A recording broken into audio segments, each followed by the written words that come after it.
somewhere unseen. It got a little longer, so it seems. G'day guys and welcome to the Bradley J. Dryber Experience. You're here for episode 43 and today I've got a real treat for you. Before I announce today's guest, I want to remind you all about 42 for CF, the event that I'm running on the 12th of December for Cystic Fibrosis Australia. As most of you by now know, if you've been along the 43 episode ride or even for just a few, cystic fibrosis means a lot to me. It's something I've grown up with and it's a cause that I want to do every bit I can to support, but also to spread a wider message that nothing's impossible in this life if you set your mind to it and you work hard for it. And that's what we're doing with 42 for CF.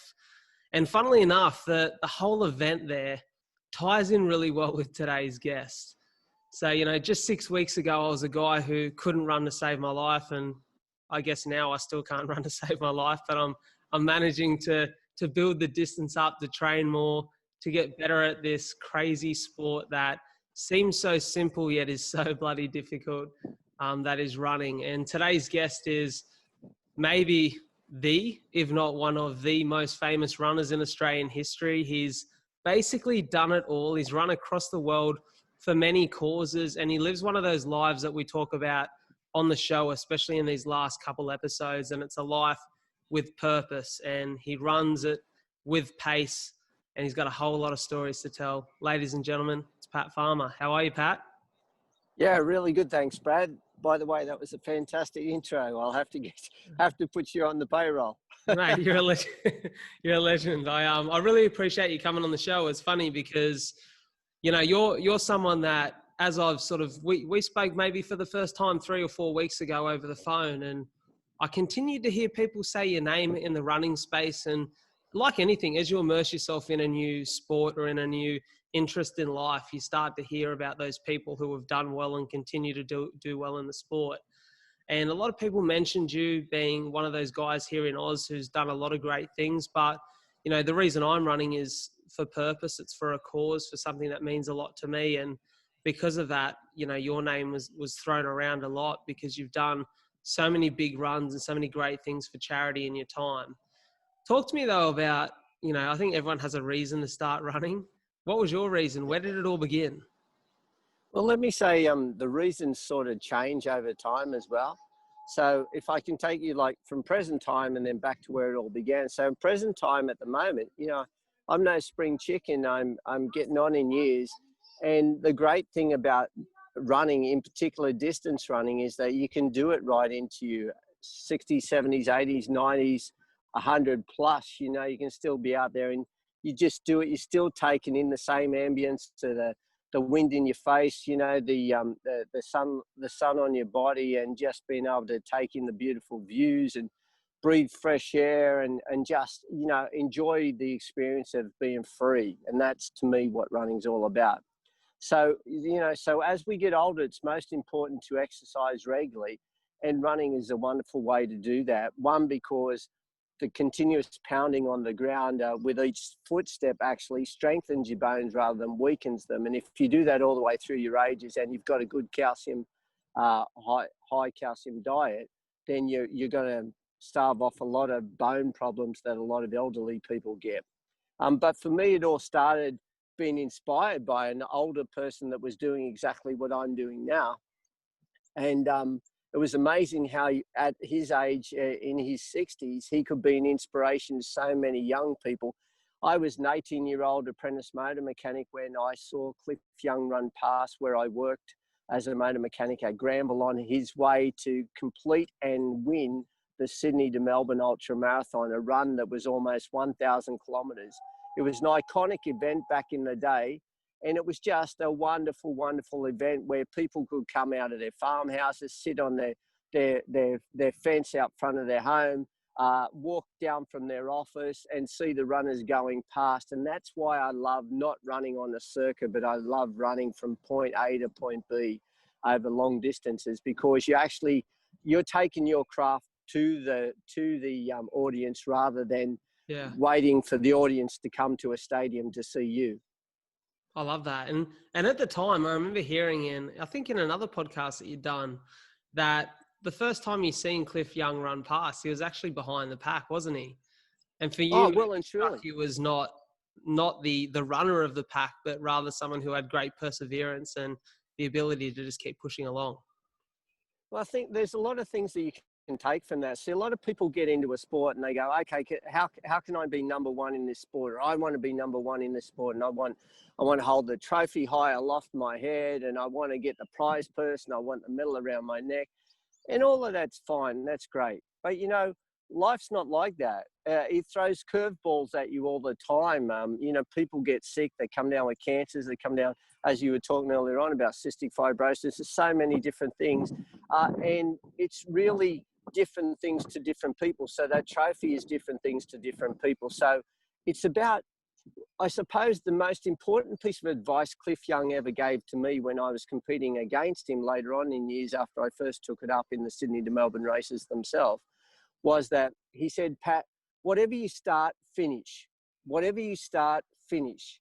And that's what running's all about to me. It's about my own personal goals. It's about seeing whatever I take on through to the end. And that's why I try and take on really enormous, difficult tasks, because it's easy to finish something that's a very short event that you just take a stroll around the park and that's it. You know, it's no big deal. But if you take on something that's monumental or something that's difficult or something where you can't see the finish line because it's a long way away, it's over the hill, or it's days away or weeks away, even months away, and sometimes in my cases, then you start to, then just by finishing, it's a real accomplishment, and you learn a lot about yourself along the way, and you benefit not only yourself, but all those that take the time to see what you're doing and be inspired by that. Definitely. And, you know, it's funny, you said it there, that advice that Cliff Young gave you, and it's whatever you start, finish. And that's kind of been, for me, the really exciting thing about getting into running is every Wednesday I've got a long run, and I know that there's a challenge ahead of me that, especially for these first couple of weeks, that I've not experienced before. And the feeling you get from finishing that and knowing that that's new territory and you're better for that, it's almost undescribable. It's, you know, we talk about those endorphins when you exercise, and especially when you do that cardio, there's quite nothing like it. Yeah. Yeah. A lot of marathon runners talk about hitting a wall. And basically what that wall is, for different people, it's at different stages. And even if you're doing a CrossFit session or whatever at a gym, there comes a point where you're worn out, you're tired, your muscles are aching, and they're fatigued. And then if you are strong enough and you can push just beyond that point, you discover a whole new self about yourself. You get a second wind, and you get a sense of euphoria from that, the greatness that comes with all of that. That's a feeling that runners continuously strive for. We continuously crave. That it's that second wind. It's that knowing that you can break through a wall, you can break through a barrier, you can get through a pain session and still push on beyond that. And that's where you learn a lot about yourself. And you know, you push past all the physical stuff. All the physical stuff is about, you can easily jump on a machine. Somebody will say, okay, you've got X amount of fast twitch fibers or slow twitch fibers. Your VO2 max is this. So this is what you can do. But a runner, an athlete, a real athlete in any field, they see all the science there, and then they go, I wonder if I can do just a little bit better than that, and prove them that I can do better than what the statistics show. That's how gold medals are won, and that's how great things are achieved. I 100% agree with you. You know, it's one of the things that I heard you speak about, and I could see how much it meant to you, was the fact that, like you said, you started running because you were inspired to go out and to try this sport and to do something that bettered yourself. And then you spoke about how over time, if you're putting your body through so much punishment, you know, and these long runs and these long events are great punishment on the body, then why not do it for something with purpose, for something that actually supports a cause? At what point in time did you realize that that was kind of the direction for you, that these bigger sort of mammoth events that took months and, you know, and weeks at a time to navigate, you know, you've done north to south pole, you've run across India, you've done things like this all around the world. Where was the first and what was the inspiration after that event to continue pushing? Well, basically, you have a physical self and you have a mental self, and all of us are aware of that, you know, because we think about things that we can make, and we make those things happen. Usually, what your mind conceives and believes the body achieves. That's a wonderful saying. I heard it once by Anthony Robbins, and I've heard it from numerous people since, and I continue to reiterate those words, because your mind has to come up with the concept and a belief that you can do what you want to do. Even just getting out of bed in the morning, you have to believe that you have the capability of getting out of bed, and then your body follows. So, you know, the instructions come from there. So once you realize that there's these two selves within yourself, your mind and your body, then your body will take you so far, but your mind actually extends beyond that. Your mind can push you beyond what the body knows. And that's how we discover new things all the time. So for me, what I realized very quickly was that my body aches like hell when I push it. You know, when I run these long distances, especially in extremely cold climates or extremely hot climates like the Simpson Desert or the North Pole, those two extremes, you ache like nothing else. And so it's so easy just to quit and say, well, this is all my physical body can take. I've had enough. I want to get warm again, or I want to get cool again, and I want to get out of this environment, and I'm just going to quit now. I'm going to stop. But when you're running for somebody else, there's something that switches on inside your head and tells you that there is a greater cause to what you're doing. And just because you're in pain doesn't mean that you can't make a difference. You need to push beyond this pain, because there are other people in far worse pain that will last for far longer than yours. And if you push on, you can alleviate that pain for them. So some people are restricted to wheelchairs. Some people have all sorts of different ailments, and that affects their life, and they can't escape from that. But you can alleviate it by helping them. And so my moment of pain, my threshold where I feel I can't push through it, is alleviated by knowing that I can do some good. And when I do that good, it helps me, it brings my physical presence to a greater ending, which means I can break records, I can do things. So, cut a long story short, to run for somebody else, to raise money for something else, brings out the best in all of us. Yeah, I love that, because that's been kind of my mantra every time I head out for a run, especially the longer runs where there's extended time on your feet, and they compare nothing into the size that the likes of yourselves would do. But, you know, for me the other day, I just kept saying to myself, it's just it's a blessing to be out here physically able to do this when most people in my position aren't. And I think that's the Yeah. other thing, like when you realize how amazing the human body is when you have great health, it's just a blessing to be able to exercise and to chase these challenges around the world and in our home country. Yeah. Well, like, as you quite rightly mentioned, Bradley, like I've run in Lebanon, Jordan, Israel, Palestine. Going through some of those places, I saw the extreme poverty that people were existing in. Uganda, just last year, I ran across Uganda, and I saw what those people lack in their lives, but they're happy and they're appreciative of just every moment that they have, and the little things that they have.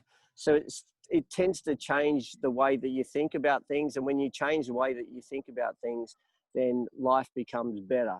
Life becomes good. And so your mental approach to absolutely everything that you do that's the answer. I mean, you could put me in a prison cell, and so long as I was thinking about nice things in my mind, I was thinking about wonderful places to go to or to be or to experience, I would still have a smile on my face. It's because my mind takes my body away from the moment. So important. Talk to me about these events, and I guess I can imagine there's probably a favorite in terms of personal achievement, like conquering a massive goal or a massive effort in a certain climate. Then I can also imagine that there's been a very eye-opening event. I can imagine there's been numerous, but probably one in particular that changes perspective and like you said, really makes you think about how lucky you are. What have those two events been? Well, for an eye-opener, of course, you mentioned earlier on the biggest run that I'd ever done, and that was just over 20,000 kilometres from the North Pole down through to the South Pole. I completed that almost 10 years ago. So I finished that in 2012 in the South Pole. And when I was doing that event, so that meant every single day I had to run a minimum distance and just push on regardless. And I remember I had to have a special security detail come with me through the Darien jungle, which is that small little part. If any of your listeners look at a globe, it's where North America meets South America, or Central America meets South America. So it's between Panama and Canal. And so I was given 19 armed soldiers who were special forces to accompany me through there because I was running for the International Red Cross, but because it was such a dangerous place to go through. And I'll never forget when after we'd spent 7 days cutting our way through the forest there with machetes and going on where there was no trails, and we had to do that because it was so dangerous. If we came out into the open, the soldiers and myself could have easily been shot or killed by snipers trying to run drugs or trying to take money through from South America into Central America, or drugs into Central America, or even taking us hostage. And so when I got to near the end of that 5-day journey, that part of the whole run, I remember the soldiers were sitting down. I'd become quite close to them during the course of this whole thing. And they were sitting down behind a shed and the lieutenant had just signed me over to the Colombian police to be their responsibility rather than the Panamanian government. And so, and then I was to continue on running from there.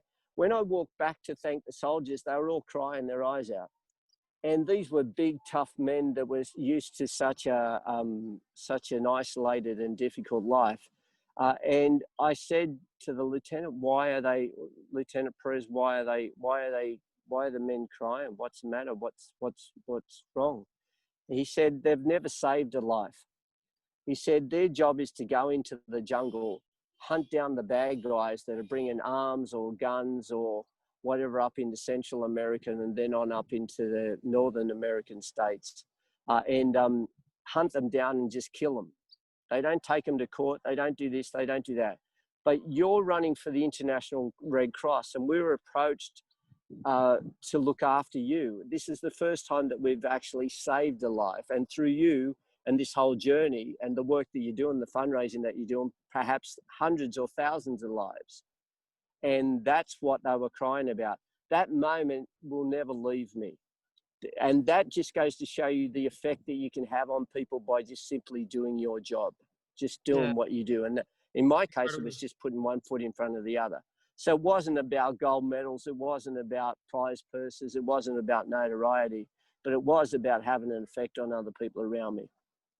So that was a really defining moment for me. And then aside from that, perhaps, especially in these times that we're all experiencing with these lockdowns and whatever's happening, not only here in Australia, but indeed around the world, one of the most significant runs for me was the run around Australia for our centenary of Federation. Sometimes I would run through towns and there would be 2 or 3 people in the whole town, but they would be out to see me, welcome me into the town.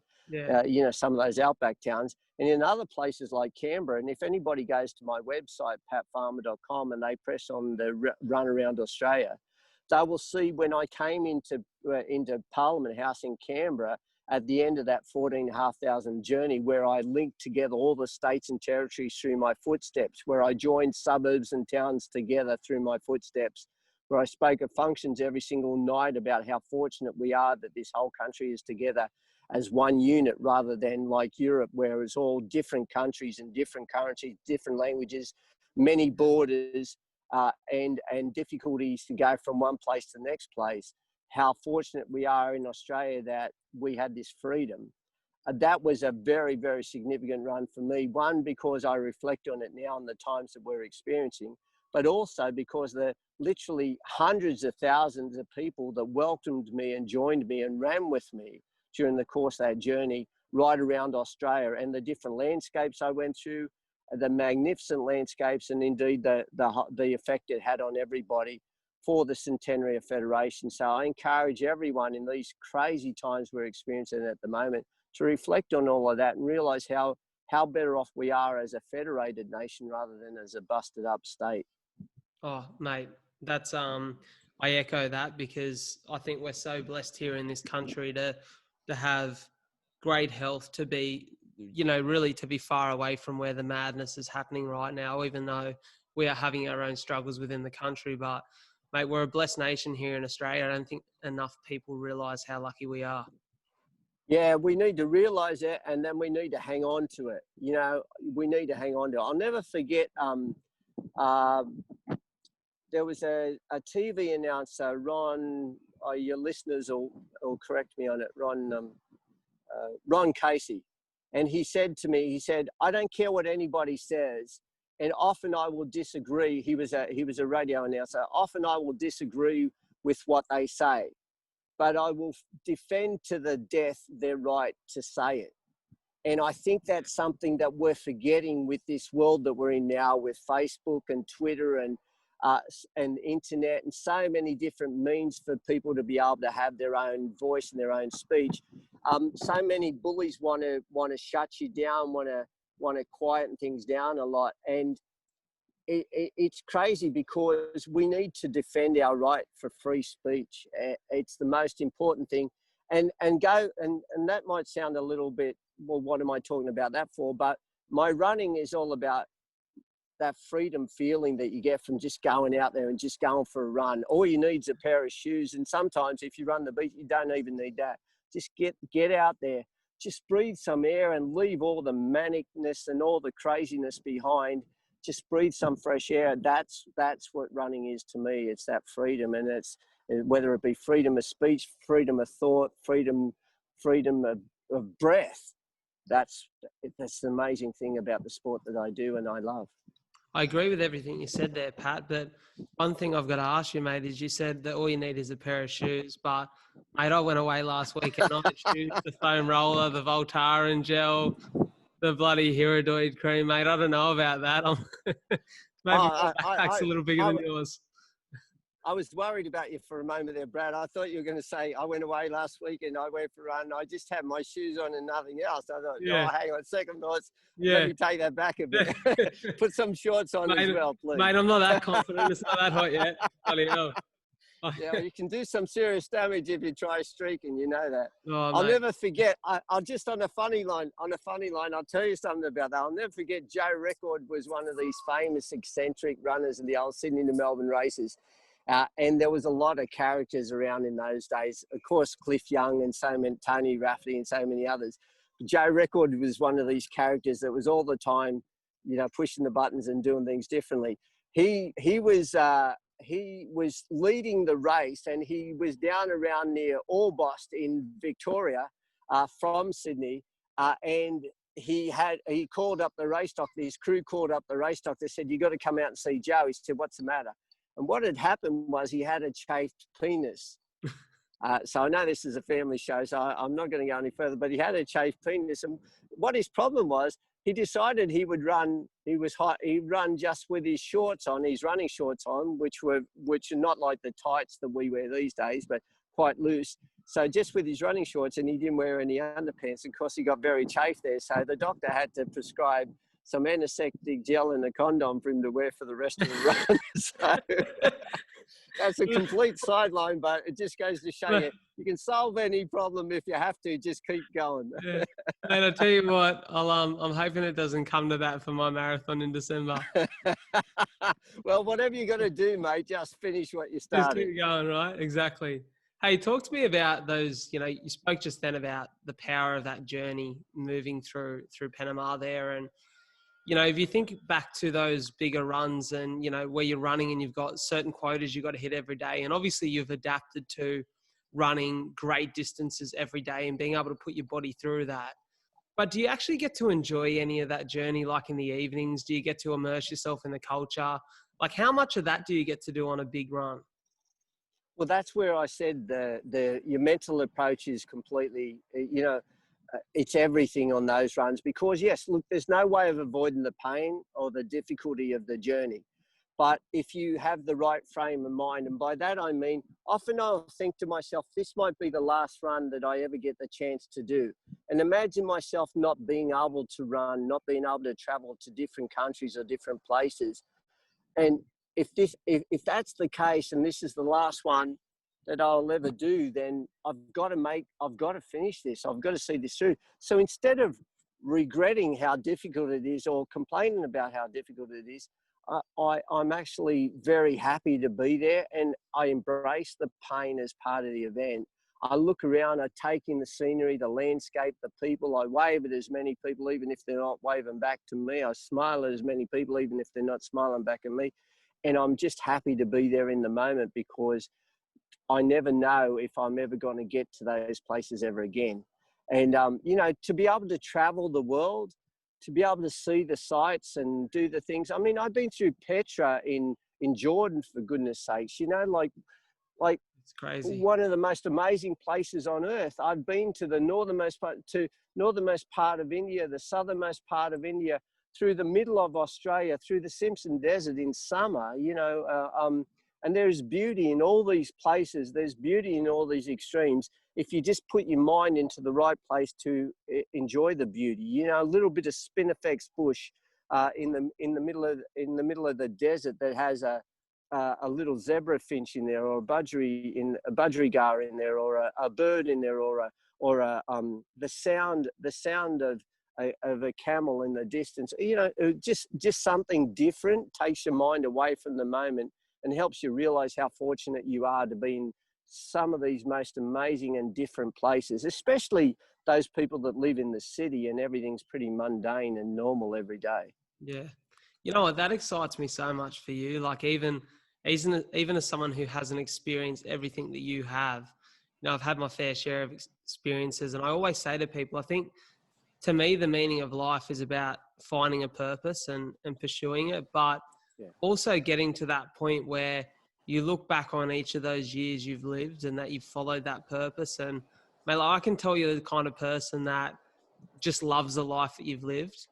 You're fulfilled with that. And you can see that when you share those stories, how it puts a smile on your face. And I just love hearing that, because I think not enough people do that. There's not enough people out sort of chasing life and putting their best foot forward, for lack of a better term there, a bit of a running pun, but, put your best foot forward and have experiences that you will never regret. Yeah, you're right. Look, it doesn't matter who we are. It doesn't matter how great you are. It doesn't matter whether you're a king or queen, whether you're the richest person on earth or the poorest person on earth. We only have a certain amount of time that we're here for. So why not make the most of it? Why not enjoy it? Why not see as many things as you possibly can, do as many things as you possibly can, and embrace every single day, every moment? It sounds like a cliche, and it's a cliche because too often we get caught up in the mundane things of life, the 9 to 5, the working 5-6 days a week, and our life becomes about work and becomes about that, instead of just realizing, why don't I do more of the things that I love? Why don't I do more of the things that I like? And to do that, often you have to be fit and healthy. Like I want to be able to take my grandchildren and even great grandchildren, if I live long enough, walks up into the mountains. But I can't do that if I don't stay fit and healthy. I can't do that. So that's my driving force, and that's what it's all about. And I suppose like the run, the event that you're about to do for cystic fibrosis, classic example. Like with that, for instance, all I do is I do unusual, difficult things, and then I use that to inspire other people. And in return for the inspiration, they pay to a charity, or they pay to wherever I direct the funds to support that cause. So what they're getting out of it is motivation. What they're getting out of it is inspiration. What they're getting out of it is just like watching a TV program. And then what the charity's getting out of it is these funds to be able to make a difference to somebody's life. And what I get out of it is both. I've made a difference to both ends of the spectrum, both the people that we're helping through the funds that we've raised, and also the people that we've motivated by simply just doing what we love to do. Of course. Talk to me, Pat. It's obvious that, you know, with all those amazing experiences you've had and being a real go-getter at life, that the height of excitement is, you know, and probably fear at the point in time is running with those soldiers surrounding you, running maybe the track that's never been run before. How do you sit at home on a Wednesday night and watch The Bachelor and not be bored with what's happening? Like, is there always that I guess want and need to like go out and find the next big thing, or can you find comfort in those little times at home sometimes? Yeah, I absolutely. Well, you've obviously, you know the shows I watch, obviously. But uh, yeah, I find comfort in being able to relax. You ask anybody that runs a distance, and what they're looking forward to is being able to put their feet up and relax, put some ice on their legs, or have a cold drink and just sit in front of the TV and just veg. And that's what I love about this life, is because you work so hard doing the events, it's almost like a reward to do nothing then too. Yeah. So just sitting in the park watching other people exercise, you know, just lying underneath a tree, just looking at the sky, or walking out, going for a casual walk and looking at stars in the heaven and in the night. You know, all of that stuff is fantastic. And to be able to kick back, put my feet up, watch the TV, in my case, have a beer, and just do all the stuff that I'm too disciplined to do when I'm in the middle of a run or when I'm training for a run. It's great because it shows the all-roundedness of the person as well. You don't have to be somebody who's a fanatic to be great at what you do. In fact, I find that the reason why I've got so much longevity in this whole business is because when I finish a run, I'll take a break from the running business, and I'll just be like average. I'll just eat whatever I want to eat. I'll just party. I'll just relax. I'll watch Netflix 5 programs in a row. You know, I do that stuff. You know, but that's what then I get to a point where I go, okay, I've had enough of this. I'm getting back into it now. I've got purpose, and that's why these days I always have to run to do something, either to break a record, do something special, run somewhere unique, or raise funds for a worthwhile cause, because I need a reason to get off the couch. We all do. Yeah, definitely. Talk to me about, you know, obviously running's a huge part of your life, but there have been so many other amazing things you've been able to do in your life and in your career. You had some time in politics. You know, I'm not going to make out, you know, I'm 24, I'm not going to make out I'm any politics expert. I'm probably far from it. But a few people said to me that you might have been the nicest guy in politics ever. How did you find yourself in that world? Well, I was there, and I don't know everything about politics, and I don't think anybody ever will. Politics is basically a way of looking at two different sides of a coin and then picking the side that works best for you, or works best for the outcomes you're after. So that's it. That's the whole political game in a nutshell. What happened with me was I did the run around Australia for our Centenary Federation. The Prime Minister at the time, John Howard, rang me up out of the blue and asked me, would I stand for the seat of Macarthur, where I lived out in Campbelltown? I didn't know at the time it was considered as a winnable seat. But regardless, I went out there and I started knocking on doors and just introducing myself to everybody and saying, this is who I am. What can I do to help you? If I get this role, what do you think I could do for you that other people haven't been able to do in the same role? And it's just with that naivety and that purity and that simplicity that I ended up getting elected. And I'd like to think I did my job that same way. Like, I wasn't a great performer in Parliament or in front of the cameras, you know, whereas a lot of these people are so eloquent in front of the cameras. They're always on the TV. They're always banging on their drum or pushing their thing. For me, it was about, okay, I represent this area, so what do we need? We need bridges over train lines. We need zebra crossings. We need more funding for work programs. We need opportunities for people to get employment. We need this, we need that. We need a new medical school. We need all these other things. And I went out there and I got them. And I got literally $500 million worth of funds dedicated to the Macarthur region during the course of my time. And to me, that's what a politician is supposed to do. It shouldn't be about them. It shouldn't be about them in the papers all the time. It should be about the projects that they're representing in the papers all the time. It should be about the people that they're supporting in the papers all the time. It doesn't have to be the politician that gets the headline, and it shouldn't be the politician that gets the headline. They're only the conduit that redirects the public's funds into where it's supposed to go anyway. So that's what I enjoyed about politics, but that's also what frustrated me about politics, because a lot of other people are there for other reasons, and the other reasons are it's about pushing their party or pushing their point or pushing who they are. And it's not about them. Politics in all purity is about just getting things done for the electorate that you represent. That's end of story. You know, so look, I enjoyed my time there. I found it incredibly difficult as well. But on top of all of that, perhaps the best thing that came out of it all was I was able to help people. And now I'm able to understand how politics works, to be able to use that, to be able to run in other nations to help more people. You know what, Pat, I think it sounds like in every walk of your life, you're a very selfless man. So I credit you for that. Mate, the last two things that I really want to ask you is, I want to leave off on the last note being very inspirational. But before we do, a little bit of a story I've heard. It could be false, but I've heard that maybe your biggest arch nemesis in the running world was not actually another human being, but a burger. I heard about maybe a trial event for... I think it was for Sydney to Melbourne, where maybe given a little mid-run feed that didn't go down so well. Is that true? Well, that was a 24-hour track run that I had to do as a qualifier for the Sydney to Melbourne race, and it was at Henley Oval in Sydney, and was an athletic oval. I had to do a minimum of 160 kilometres in 24 hours to qualify for the Sydney to Melbourne. I ended up doing 120, and the thing that brought me undone was the first 5 hours I didn't know what to eat or what to drink, so I didn't have anything.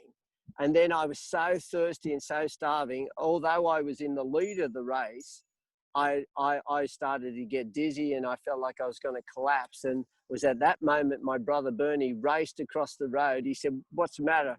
I said, "I need something to eat. I got to eat something. I feel like I'm going to collapse." So he raced across the road, got me a triple decker burger with beetroot, onions, cheese, tomato, you name it, anything in the shop that they had, they put on this triple decker burger.